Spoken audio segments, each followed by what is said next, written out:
மயிலாடுதுறை மாவட்டம் குத்தாலம் அருகே 13ஆம் நூற்றாண்டைச் சேர்ந்த திருவாடுதுறை ஆதீன சைவ மடம் அமைந்துள்ளது. ஆதீனத்தை தோற்றுவித்த குரு முதல்வர் நமச்சிவாய மூர்த்திகள் குரு பூசை விழா அவர் அவதரித்த தை மாதம் அசுபதி நட்சத்திர நாளில் கொண்டாடப்படுவது வழக்கம். இதற்கான விழா கடந்த 24ஆம் தேதி ஆதீனத்தில் கொடியேற்றத்துடன் துவங்கி நடைபெற்று வருகிறது. முக்கிய நிகழ்ச்சியான பட்டின பிரவேசம் நேற்று இரவு துவங்கி இன்று அதிகாலை வரை விடிய விடை நடைபெற்றது. இதற்காக ஆதீன 24வது மடாதிபதி ஸ்ரீலஸ்ரீ அம்பலவான தேசிய பரமாச்சாரிய சுவாமிகள் சீடர்களுடன் கொலுமண்டபத்திற்கு எழுந்தருளினர். தொடர்ந்து 40க்கும் மேற்பட்ட நாதஸ்வர வித்வான்கள், தவில் வித்வான்கள், மங்கள வாத்தியங்கள் முழங்க வான வேடிக்கைகளுடன் குதிரைகள், யானை இவற்றுடன் பட்டின பிரவேச சிவிகை பல்லாக்கு நடைபெற்றது. அலங்கரிக்கப்பட்ட பல்லக்கில் ஆதீன குரு மகா சன்னிதானத்தை பக்தர்கள் பாரம்பரிய முறைப்படி திருவாடுதுறை ஆதீனத்தின் முக்கிய வீதிகள் வழியே சுமந்து சென்றனர்.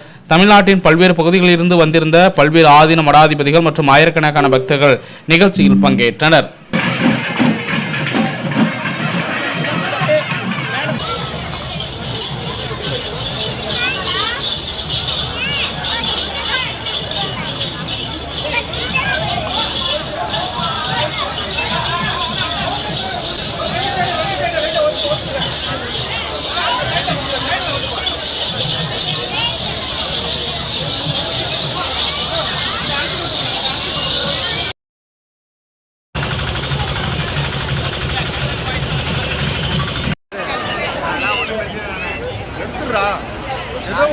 ஏதோ ஒரு